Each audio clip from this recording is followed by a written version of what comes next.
வேங்கவேல நடந்த சம்பவம் எல்லாருக்குமே தெரியும். குடிக்கிற தண்ணி டேங்கில் மனித மலத்தை சில மிருகங்க வந்து கலக்கிறாங்க. அப்படியே இதை குடிச்சிட்டு சில பேருக்கு வாந்தி, ஜுரம் அப்படிலாம் பலது ஏற்பட்டுச்சு. இது ஒரு மிகப்பெரிய பிரச்சனையாக அன்னையிலேருந்து இன்னைக்கு வரைக்கும் பார்க்கப்பட்டுக்கிட்டு இருக்கு.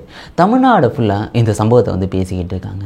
இப்படிப்பட்ட இந்த சம்பவத்தில் இது வந்து லோ கேஸ்ட்டுக்காக உள்ள தண்ணிட்டாங்க, இதில் வந்து இதோட இவங்களோட ஹை கேஸ்ட் இருக்காங்கல்ல, அவங்க தான் கொண்டாந்து வந்து இதை கலந்துட்டாங்க அப்படின்னு இது ஒரு ஜாதி பிரச்சனை மாதிரியே வந்து போய்கிட்டு இருந்துச்சு.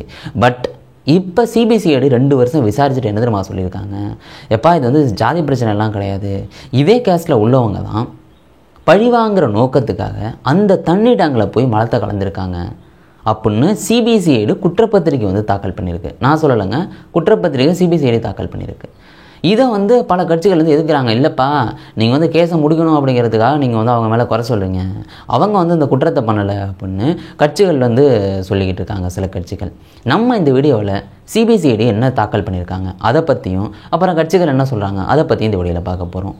எல்லாருக்கும் வணக்கம், நான் தான் பாலாஜி பேசுகிறேன். சரி வாங்க அதை ஃபஸ்ட்லேருந்தே பார்க்க ஆரம்பிப்போம். முதல்ல என்ன நடந்திருக்கு அப்படின்னு வந்து பார்த்துட்டிங்கன்னா, டிசம்பர் 2022ங்க. அப்போ குழந்தைங்கள்லாம் விளாண்டுக்கிட்டு இருக்கு. அப்போ என்ன பண்ணுதுன்னா, வாந்தி வர ஆரம்பிக்குது, ஜுரம்லாம் அடிக்க ஆரம்பிக்குது. என்னடா அப்படி பண்ணுது அப்படின்னு அவங்க பேரண்ட்ஸ் எல்லாம் வந்து பக்கத்தில் இருக்க ஆரம்ப சுகாதார நிலையத்துக்கு கூப்பிட்டு போகிறாங்க. அங்கே வந்து டாக்டர்ஸ் எல்லாம் பார்த்துட்டு என்னடா அது எப்படி பண்ணுது அப்படின்னு அவங்க யோசிக்கிட்டு இருக்காங்க. இதே நேரத்தில் வந்து பார்த்திங்கன்னா சில பெரியவங்களும் வந்து அட்மிட் ஆகுறாங்க. சரி ஓகே, குடிக்கிற தண்ணிலையும் சாப்பாடுலேயும் தான் ஏதோ பிரச்சனை இருக்குது அப்படின்னு டாக்டர்ஸ் வந்து முடிவு பண்ணுறாங்க. அதுக்கப்புறம் அந்த ஊர்க்காரங்க அங்கே அந்த குடிக்கிற தண்ணி டேங்க் இருக்குல்ல, அதில் ஏறி பார்க்குறாங்க. ஏறி பார்த்தா எல்லாருக்கும் ஷாக்கிங்கான ஒரு விஷயம், அந்த தண்ணிக்குள்ளே மனித மலம் கிடக்கு அப்படின்னு தெரியுது. எப்படி யோசிச்சு பாருங்களேன், அதெல்லாம் ஐயோ நினச்சி கூட பார்க்க முடியல, அப்படி இருக்குது.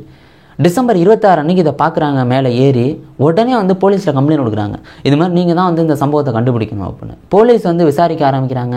சரி இங்கே யார் வருவா, இங்கே சிசிடிவிலாம் இருக்கான்னு பார்க்குறாங்க. சிசிடிவிலாம் கிராமத்தில் எப்படி இருக்கும், அதெல்லாம் இல்லை. போலீஸ் வந்து விசாரிக்க ஆரம்பிக்கிறாங்க. இந்த சம்பவம் வந்து பார்த்துட்டிங்கன்னா வேங்கவேலை தாண்டி எல்லா இடங்கள்லையும் பேச ஆரம்பிக்கிறாங்க. ஒட்டுமொத்த தமிழ்நாடு ஃபுல்லாக இதை பற்றி பேச ஆரம்பிக்கிறாங்க. ஏன்னா யோசிச்சு பாருங்களேன், நார்மலாக நம்ம குடிக்கிற தண்ணியில் மலம் கலந்துருந்தால் அதெல்லாம் யோசிச்சு கூட பார்க்க முடியல. அதனால் தமிழ்நாடு ஃபுல்லாக அதை பேசுகிறாங்க. குற்றவாளியை சீக்கிரம் கண்டுபிடிச்சி தண்டனை வாங்கி கொடுக்கணும் அப்படிலாம் சொல்லிக்கிட்டு இருக்காங்க. இது வந்து போலீஸுக்கு ஒரு மிகப்பெரிய ப்ரெஷராக இருக்குது. இப்படி அவங்க விசாரிச்சுட்டு இருக்காங்க. கேஸில் எந்த இம்ப்ரூவ்மெண்ட்டுமே இல்லை. இப்படி போகும்போது பார்க்குது, சரி ஓகே இந்த கேஸ் சிபிசிஐடிக்கு மாற்றுறோம் அப்படின்னு 2023 பொங்கல் காலகட்டத்தில் இதை வந்து சிபிசிஐடிக்கு மாற்றிடுறாங்க. சிபிசிஐடி இந்த களத்தில் குதிக்கிறாங்க. அவங்க விசாரிக்கிறாங்க, முதல்ல இந்த தண்ணி டேங்க்கு யார் யார் வருவா, யார் இந்த தண்ணியை டேங்கை திறந்து விடுவா, யார் இதை சுத்தப்படுத்துவா, இங்கே அடிக்கடி வரவங்க யார், இங்கே பக்கத்தில் இருக்கவங்களாம் யார் அப்படின்னு எல்லார்ட்டையும் சிபிசிஐடி ஆஃபீஸர்ஸ் வந்து விசாரிக்க ஆரம்பிக்கிறாங்க. எல்லாமே வந்து போய்கிட்டே இருக்குதுங்க. பல பேர்கிட்ட வந்து விசாரிக்கிறாங்க. பட் இந்த கேஸில் எந்த இம்ப்ரூவ்மெண்ட்டுமே இல்லை. சரி ஓகே, இனிமேல் டெக்னிக்கலாக தான் போய் ஆகணும் அப்படின்னு அறிவியல் பூர்வமாக போகிறாங்க. சில சந்தேக நபர்கள் அப்படின்னு இதுக்கு பக்கத்தில் உள்ளவங்க வந்தவங்க போனவங்கன்னு இருப்பாங்கல்ல, அவங்க எல்லார்ட்டையுமே வந்து டிஎன்ஏ டெஸ்ட் வந்து எடுக்கிறாங்க. அதை தாண்டி அவங்கள்ட்ட வந்து ஃபோனையும் வாங்கி வச்சுக்கிறாங்க. இதை தாண்டி பல பேர்கிட்ட விசாரணைகள் வந்து போய்கிட்டு இருக்கு. இந்த ஃபோனை வாங்கி செக் பண்ணி பார்த்தா பெருசாக எதுவும் ஃபோட்டோவும் இல்லை, ஒன்றும் இல்லை. சரி இவங்களாம் எதுவும் பண்ணியிருக்க மாட்டாங்களோ அப்படின்னு தான் நினச்சிக்கிட்டு இருக்காங்க. இந்த ஃபோனை வந்து தடயவியல் நிபுணர்கள்ட்ட சிபிசிஐடி ஆஃபீஸர்ஸ் கொடுத்துருக்காங்க. அவங்க வந்து என்ன பண்ணுறாங்கன்னா, சரி ஓகே ஏதாவது டெலீட் பண்ணியிருப்பாங்களா, ஏதாவது ஆடியோ இருக்குமா அப்படின்னு அவங்க ரெக்கவர் பண்ணுறதுக்கான பணிகளை வந்து பார்த்துக்கிட்டு இருக்காங்க. அது ஒரு பக்கம் நடந்துக்கிட்டு இருக்கு. சிபிசிஐடி ஆஃபீஸர்ஸ் வந்து இங்கே எல்லார்ட்டையும் விசாரிச்சுட்டு இருக்காங்க. அங்கே உள்ள கிராம மக்கள்கிட்ட, பக்கத்து கிராம மக்கள் அப்படின்னு எல்லார்ட்டையுமே வந்து விசாரிச்சுக்கிட்டு இருக்காங்க. எல்லாமே வந்து நடந்துக்கிட்டு இருக்கு. இந்த சம்பவம் நடந்தோன்னா பல எதிர்வினைகள் வந்து கிளம்புனுச்சு. பல பேர் வந்து சொன்னாங்க, இங்கே வந்து ஜாதி வந்து அதிகமாக பார்க்குறாங்க, இது வந்து ஜாதி பிரச்சனையாக இருக்கும், ஒருவேளை ஹை கேஸ்டில் உள்ளவங்க வந்து இதை கொண்டாந்து கலந்துருக்கலாம் அப்படின்லாம் வந்து பல பேச்சு கிளம்புனுச்சு.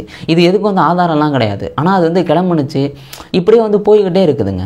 இந்த கேஸில் எந்த முடிவுமே இல்லாமல் இருக்குது. யார் தான் அதை பண்ணால் ஒன்றுமே இல்லாமல் இருக்குது. பட் எல்லா இடத்துலையும் கேள்விகள் மட்டும்தான் கிளம்புது. யாருப்பா அதை பண்ணா, என்னப்பா இன்னும் கைது பண்ணாமல் இருக்கீங்க, கேஸ் சிபிசிஐடி வசம் வந்துட்டு இன்னமும் கண்டுபிடிக்காமல் இருக்கீங்கன்னு பல எதிர்வினைகள் வந்து வந்துக்கிட்டே இருந்துச்சு. இப்படியே நாட்கள் மட்டும் போய்கிட்டே இருக்குது. தவிர இந்த கேஸில் எந்த இம்ப்ரூவ்மெண்ட்டும் இல்லை. 2023 ஜனவரியில் இந்த கேஸு சிபிசிஐடிக்கு வருது. அவங்களும் விசாரிக்கிறாங்க, கண்டே பிடிக்கல. கடைசியாக வந்து ஒரு ரெக்கவர் பண்ணுறதுக்காக ஃபோனை கொடுத்துருந்தாங்கல்ல, அந்த ஃபோனில் பல விஷயங்கள் மாட்டினதா சிபிசிஐடி சொல்கிறாங்க. அதில் என்ன தெரியுமா இருந்திருக்கு, அதில் இவங்க அந்த மலம் கலந்ததில் அந்த ஃபோட்டோ இருக்குது, அந்த 2 பேர் வந்து சிரிச்சுக்கிட்டு பேசுகிற அந்த மலத்தை இது பண்ணுற அந்த வீடியோ இருக்குது, சில ஒரு ஆடியோஸ் இருக்குது அப்படின்னு சில விஷயங்கள் இருக்குது. இதையெல்லாம் வச்சு நாங்கள் டிஎன்ஏ இதெல்லாம் வச்சுக்கிட்டு நாங்கள் குற்றவாளியை கண்டுபிடிச்சிட்டோம், இந்த 3 பேர் தான் குற்றவாளி அப்படின்னு இந்த ஜனவரி 2025 அன்னைக்கு சிறப்பு நீதிமன்றத்தில் கொண்ட குற்றப்பத்திரிகையை தாக்கல் பண்ணுறாங்க. சிபிசிஐடி அன்றைக்கி என்ன நடந்தது அப்படின்னு சொல்கிறாங்க தெரியுமா? இது வேறு ஜாதிக்கு நடுவில் நடந்த ஜாதி பிரச்சனைலாம் கிடையாது. ஒரே ஜாதிக்குள்ளே இந்த பழிவாங்கிறதுக்காக நடந்த சம்பவம் தான் இது அப்படின்னு சிபிசிஐடி குற்றப்பத்திரிகை தாக்கல் பண்ணியிருக்காங்க. இந்த சம்பவம் நடக்கிறதுக்கு 2 மாதத்துக்கு முன்னாடி காந்தி ஜெயந்தி அப்போ வந்து கிராம சபா கூட்டம் நடைபெறும் இல்லைங்க. அதில் மக்கள்லாம் கூடியிருக்காங்க. அதில் என்ன சொல்கிறாங்கன்னா, இந்த தண்ணிடாங்க திறந்து விடுறதுக்குன்னு சில ஆளுங்க இருப்பாங்கல்ல, அதில் வந்து ஒரு ஆள் தான் இருக்காங்க. அவங்க பேர் வந்து சண்முகம் அப்படிங்கிறவங்க. இவங்களை வந்து வேலையை விட்டு தூக்கிறாங்கப்பா, நீங்கள் என்னமோ வேலைக்கு வரானா, வேற ஆளை வச்சுக்குவோம் அப்படின்னு வந்து சொல்லிடுறாங்க. இதுதான் பிரச்சனை அப்படின்னு சொல்லப்படுது. இன்னொன்று என்ன அப்படின்னு வந்து பார்த்துட்டிங்கன்னா, அந்த கிராம சபா கூட்டத்தில் இந்த தண்ணிடாங்க சுத்தப்படுத்துறதுக்குன்னு ஒருத்தங்க இருந்திருக்காங்க, ஜீவானந்தம் அப்படிங்கிறவங்க. அவங்கள வந்து அவமானப்படுத்தினதாக சொல்லப்படுது. என்ன சொல்லி அவமானப்படுத்தினாங்க, என்ன நடந்தது அப்படின்னு தெரியல. பட் இப்படி வந்து சொல்லியிருந்திருக்காங்க, அவமானப்படுத்தி இருந்திருக்காங்க. இது வந்து ஜீவானந்தத்தாலையும் பொறுத்துக்க முடியல. இதை வந்து அவங்க பிள்ளைகிட்ட சொல்கிறாங்க. இவர் பிள்ளை யார் அப்படின்னு வந்து பார்த்துட்டிங்கன்னா முரளிராஜா அப்படிங்கிற ஒரு ஆள். இவர் முரளிராஜா வந்து ஒரு போலீஸில் வேலை, அதாவது இங்கே போலீஸில் வேலை பார்த்துட்டு இருக்காரு, ஆயுதப்படையில். இவர் வந்து வேலை பார்த்துட்டு இருக்காரு. 33 வயசு ஆகுது இவருக்கு. இவர் வந்து இதை பழி வாங்கணும் அப்படின்னு வந்து அவர் நினச்சிருந்திருக்காரு. 2 மாதம் வந்து இவங்க அதுக்காக பிளான் போட்டிருக்காங்க. இந்த முரளிராஜா, அப்புறம் 21 வயசு ஒரு பையன் சுதர்சன் அப்படிங்கிற ஒரு ஆள், அடுத்து 22 வயசு பையன் நம்மங்க, அவன் பேர் என்னமோ முத்துகிருஷ்ணா. இப்படி வந்து 3 பேர் வந்து பிளான் பண்ணுறாங்க. இது மாதிரி பண்ணிவிடுவோம் அப்படின்னு.